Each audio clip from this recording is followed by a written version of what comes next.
Oggi, 7 gennaio, siamo collegati dal Museo della Battaglia di Vittorio Veneto per un altro viaggio nella storia. In particolare vi vogliamo raccontare le vicende che portarono alla nascita del nostro tricolore, della nostra bandiera nazionale. Abbiamo qui con noi un ospite che voi già ben conoscete, il colonnello Lorenzo Cadeddu, che è anche presidente del Centro Studi Storico-Militari sulla Grande Guerra Piero Pieri di Vittorio Veneto, che saluto. Ciao Lorenzo e benvenuto. Ciao Stefano e buongiorno a tutti i telespettatori. Voglio cominciare questo mio breve colloquio con il colonnello Lorenzo Cadeddu chiedendogli storicamente qual è l'origine delle bandiere, della bandiera come simbolo. Se si escludono delle rappresentazioni grafiche rupestri, la prima volta che si sente parlare nella storia dell'umanità di bandiere o di stendardi comunque identificativi è nella Bibbia, esattamente nel libro dei Numeri.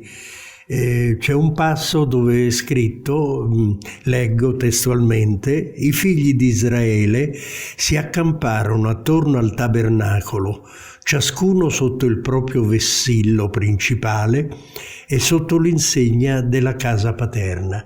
Questo, per quanto si conosca, è il più antico documento che ci riconduce alla bandiera.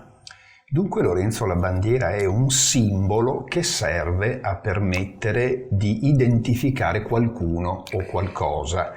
E ti voglio chiedere, visti anche i tuoi trascorsi professionali naturalmente, qual è invece dal punto di vista militare il significato della bandiera e l'uso che se ne fa? Dunque, la bandiera in senso militare ha 3 significati.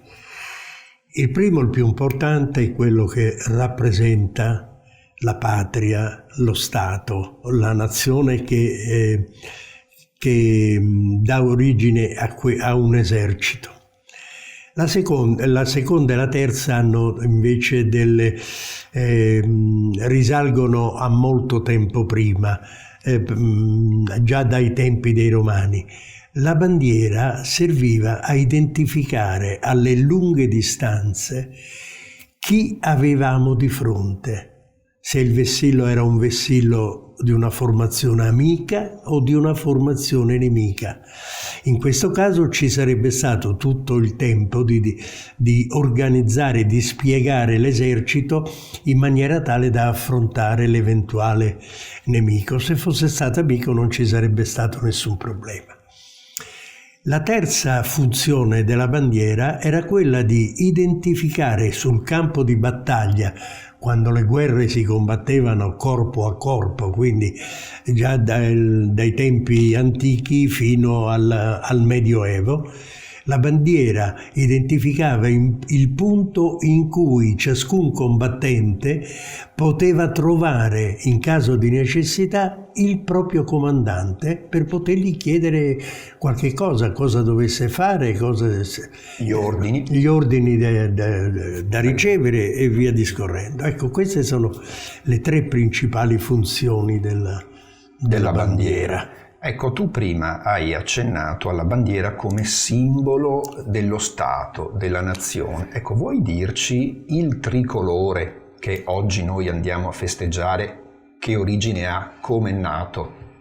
Il nostro tricolore nasce ufficialmente il 7 gennaio del 1797 a Reggio Emilia durante la riunione del Consiglio della Repubblica Cispadana, che come noto era uno Stato napoleonico costituito l'anno precedente nell'ambito della Prima Repubblica francese, e questo Consiglio votò l'adozione di un simbolo, una bandiera di 3 colori, bianca, rossa e verde. La proposta venne avanzata dal consigliere delle Romagne Giuseppe Compagnoni, che quindi diciamo che viene considerato come il padre del tricolore. Nel 31 dicembre del 1996, in previsione che l'anno successivo sarebbe stato il centenario dell'adozione del tricolore quale simbolo nazionale, il Parlamento votò la legge 671, con la quale si istituiva la giornata del tricolore o festa del tricolore, come è chiamata da altri. Quindi oggi possiamo dire che il nostro tricolore oggi compie 224 anni. È da simbolo di uno Stato unitario, si conferma anche come simbolo della Repubblica, in virtù anche del dettato costituzionale che all'articolo 12 stabilisce che il nostro tricolore è il vessillo ufficiale della Repubblica. Nella bandiera sono racchiuse, nel significato intimo della bandiera sono racchiusi i sentimenti di unità e di coesione fra i componenti di uno Stato, del popolo, e rappresentano anche il sentimento di identità nazionale, perché costituisce un legame continuo fra le generazioni di cittadini che si susseguono una dietro l'altra. Ecco Lorenzo, a questo proposito vorrei farti un'ultima domanda. Qual è il significato dei 3 colori che costituiscono la nostra bandiera? Perché sono stati scelti? Noi diamo questi valori ai tre colori. Il rosso rappresenta il sangue che è stato versato nelle tante guerre che hanno condotto poi all'unità nazionale. Il bianco è la purezza dei sentimenti delle nostre genti che hanno voluto l'unità d'Italia, e il verde è il colore della speranza, la speranza che non muore mai, di un futuro sempre maggiormente brillante nei confronti del popolo tutto.